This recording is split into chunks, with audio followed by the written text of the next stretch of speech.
आज प्रधानमंत्री नरेंद्र मोदी पुणे पहुंचे, जहां पहुंचने के बाद सबसे पहले उन्होंने मंदिर जाकर पूजा अर्चना की और उसके बाद प्रधानमंत्री नरेंद्र मोदी लोकमान्य तिलक नेशनल अवार्ड के कार्यक्रम में शामिल हुए। इस कार्यक्रम में पीएम और एनसीपी नेता शरद पवार साथ साथ मौजूद थे। शरद पवार ने ही लोकमान्य तिलक नेशनल अवार्ड प्रधानमंत्री नरेंद्र मोदी को दिया। लोकमान्य तिलक राष्ट्रीय पुरस्कार सम्मानित किए जाने के बाद प्रधानमंत्री नरेंद्र मोदी ने अब यहां पर अपना वक्तव्य भी रखा।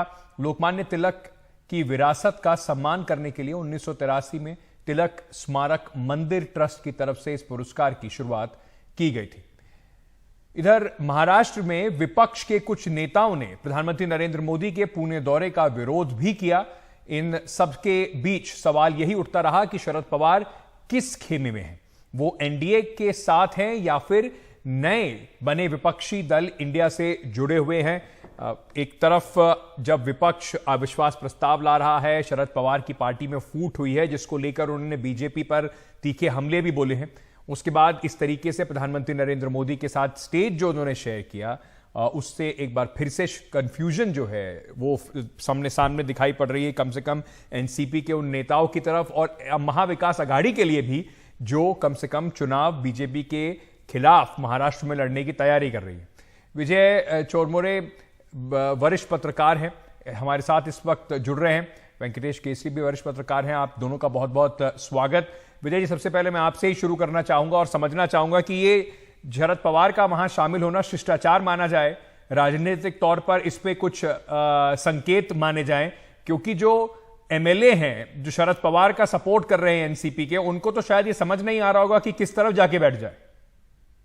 अंकित जी, सही आपने कहा। लोगों के मन में शरद पवार जी के साथ जो कार्यकर्ता राष्ट्रवादी कांग्रेस के बच्चे, उनके मन में तो संभ्रम पैदा हो है। पिछले 2 दिनों से संभ्रम चल रहा है कि हम किस ओर है, क्योंकि कांग्रेस और उद्धव ठाकरे की शिवसेना जो यहाँ महाराष्ट्र में महाविकास आघाड़ी में तीनों पार्टियां इकट्ठा है, वो दोनों पार्टियों के लोग ऐसे संकेत दे रहे थे, इच्छा जताए रहे थे कि शरद पवार इस मंच पर न जाए।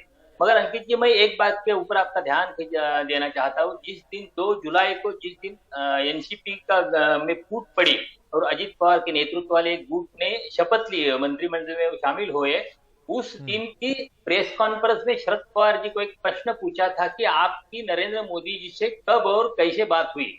तब उन्होंने इस बात का जवाब दिया था कि यहाँ के जो रोहित तिलक है वो मेरे पास आए थे, उन्हें वो लोकमान्य तिलक पुरस्कार नरेंद्र मोदी जी को देना है, उसके लिए न्योता देने के लिए मैंने उन्हें फोन किया था। देखिए, 2 जुलाई को शरद पवार ने खुद ये बात कही थी कि जो पुरस्कार है नरेंद्र मोदी जी को देना है, उसकी अनाउंसमेंट भी नहीं हुई थी। उसके पहले पवार जी ने कहा था कि उसका न्योता उन्हें मैंने दिया था। दूसरी जो बात है, पिछले 2 दिनों से कांग्रेस के लोग शरद पवार पर जो उनकी आलोचना कर रहे हैं, उनकी इच्छा जता रहे हैं कि वो उस मंच पर ना जाए। जो शिवसेना शरद पवार जी के खिलाफ बोलते हैं, मगर संजय राउत कभी भी शरद पवार जी के खिलाफ नहीं बोलते, मगर कल संजय राउत ने भी कहा कि शरद पवार ना जाए उस मंच पर। आज उन्होंने सामना जो उनका अखबार है उसमें संपादकीय लिखा है, उसमें भी शरद पवार जी के इस निर्णय की आलोचना की है और उन्होंने उसमें लिखा है कि अगर शरद पवार उस पर न जाते तो उनकी सराहना होती। ऐसी ऐसी बातें उन्होंने लिखी है। दूसरी जो विडंबना है, जो विडंबना मैं अंकित बताता हूँ, ये कांग्रेस पार्टी और शिवसेना, ज्यादातर कांग्रेस के लोग शरद पवार जी ने उधर न जाने के लिए बता रहे हैं, मगर उस जो ट्रस्ट है उस ट्रस्ट में सुशील कुमार शिंदे जो महाराष्ट्र के पूर्व मुख्यमंत्री है वो भी दिखाई पड़ रहे हैं। वो नहीं, वो ट्रस्ट के पदाधिकारी है। जिस ट्रस्ट पर पदाधिकारी सुशील कुमार शिंदे है, उन्होंने ये पुरस्कार दिया है। और जो बिल्कुल, मैं इसी पर विजय जी एक सेकंड अगर आप देंगे तो वेंकटेश केसरी साहब से भी बात कर लेते हैं। तो क्या वेंकटेश जी, इसमें कुछ ज्यादा देखे जाने की कोशिश की जा रही है? एक सामान्य शिष्टाचार है, ये कार्यक्रम पहले से तय था, देश के प्रधानमंत्री हैं, अगर वो किसी कार्यक्रम में जा रहे हैं तो क्या राजनीतिक शिष्टाचार भूल जाना चाहिए, या इसको फिर से देखा जाए कि शरद पवार हमेशा से, जिस तरीके से कहा जाता है कि राजनीति में हमेशा 2 नाव में सवार होकर वो सवारी करते हैं, उन एक जगह बात चल रही होती है तो 4 जगह उनके और भी दरवाजे खुले होते हैं। ऐसा है अंकित जी, कोई भी नेशनल पार्टी के नेशनल लीडरशिप ने इसके बारे में कोई टिप्पणी नहीं की। जो भी आवाजें आ रही है वो महाराष्ट्र से आ रही है, नंबर वन।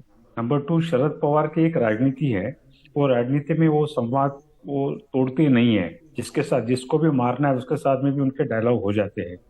तो आने वाले चुनाव के समय अगर शरद पवार दो नाव में अपना पैर रख रहे हैं तो उन्हें पता है कि महाराष्ट्र में उसका क्या असर होगा। ऐसी बात नहीं है। एक मैसेज उन्होंने बीजेपी वालों को भी दे दिया है कि हमारी पार्टी तोड़ने की कोशिश मत करो, मेरे डायरेक्ट कांटेक्ट नरेंद्र मोदी के साथ में है। लेकिन जहां तक उनकी राजनीति की बात है, राजनीति अगर वो उनको बीजेपी के साथ में करनी होती तो इसके पहले भी जा सकते थे। तो जैसे वो उनके साथ में जाएंगे वैसे उनकी राजनीति में खत्म हो जाएगी। ये वो भी जानते हैं, भाई नरेंद्र मोदी भी जानते हैं। तो ये आज के दिन की बात है। मिलना उनकी हैंडशेक किया उन्होंने, बात की, हंसे, फोटो ऑफ हुआ है। लेकिन जहां तक राजनीति है, उनके एमएलए भी जानते हैं अगर शरद पवार को उनके साथ में जाना है तो पहले भी जा सकते थे। तो मुझे नहीं लगता, क्योंकि खड़गे जी का कुछ स्टेटमेंट नहीं आया है, कोई विपक्ष के जो नेशनल लीडर्स है जो इंडिया में है उन्होंने कुछ बातें नहीं की। जो भी कही गई है वो महाराष्ट्र में शिवसेना और दूसरा कांग्रेस के नेताओं ने।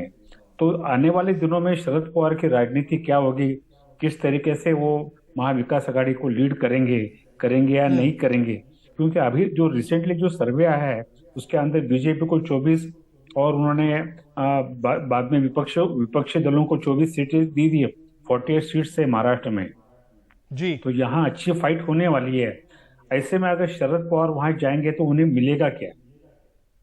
तो ये सवाल चोरमोनी साहब सिर्फ शरद पवार के लिए नहीं है, अजीत पवार के लिए भी ये बात होगी कि वो टूट के चले तो गए हैं, वहां पर सरकार तो उन्होंने बना ली है, लेकिन भविष्य क्या होगा? लोकसभा चुनाव आने वाले हैं, उसके बाद विधानसभा चुनाव होंगे, क्या मिलेगा, कैसे सीटों का बंटवारा होगा? ये एक बड़ा सरदर्द भी बीजेपी के लिए बन सकता है। शिंदे फैक्शन अजीत पवार के साथ भी आ गए, वो सब बड़े सीटें भी मांगेंगे, लोकसभा चुनाव के लिए भी मांगेंगे, तो क्या ये बड़ा सरदर्द बन सकता है?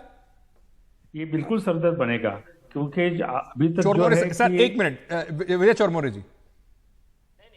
सही है, बीजेपी के लिए सिरदर्द बनेगा ही, लोकसभा के लिए भी सिरदर्द बनेगा और विधानसभा इलेक्शन के लिए भी सिरदर्द बन सकता है, क्योंकि इन लोगों को सीटें देना।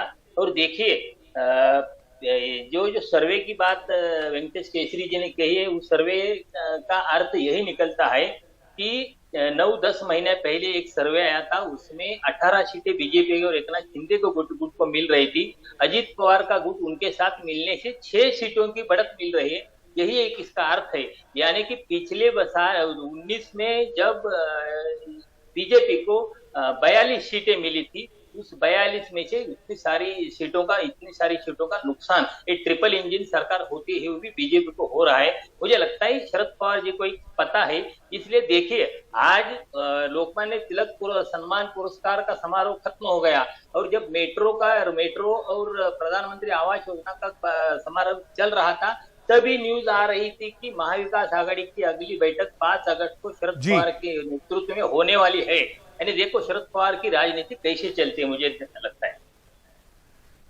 अंत में बड़ा संक्षेप में जवाब दीजिएगा, केसी साहब समय में बस बिल्कुल खत्म है। क्या एनसीपी में जो फूट हुई है उसको आप किस ओर जाते देख रहे हैं? क्या अभी भी कोशिश की जा रही है कि चुनाव से पहले फिर से एक बार साथ आ जाएंगे?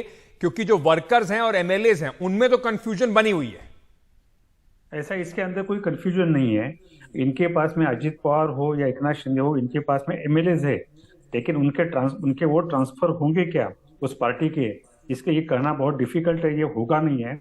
और जो भी चुनाव के पहले के जो सर्वेज आ रहे हैं उनको सिंपैथी शरद पवार और उद्धव ठाकरे को मिल रही है, ये बातें सामने आ गई है। तो बहुत तगड़ा चुनाव होगा, चाहे मोदी हो, चाहे एकनाथ शिंदे और अजीत पवार हो, लेकिन ये वन साइडेड बैटल नहीं होगी, ये सभी जानते हैं। तो जो हमने पिछली बार देखा कि नरेंद्र मोदी के नाम पर बिल्कुल एक तरफा चुनाव रहा, वो इस बार लोकसभा में कड़ी टक्कर होने वाली है। कम से कम जो हमारे सीनियर जर्नलिस्ट इस वक्त हमारे साथ जुड़े हैं वो जरूर इस बात को कहते हुए नजर आ रहे हैं।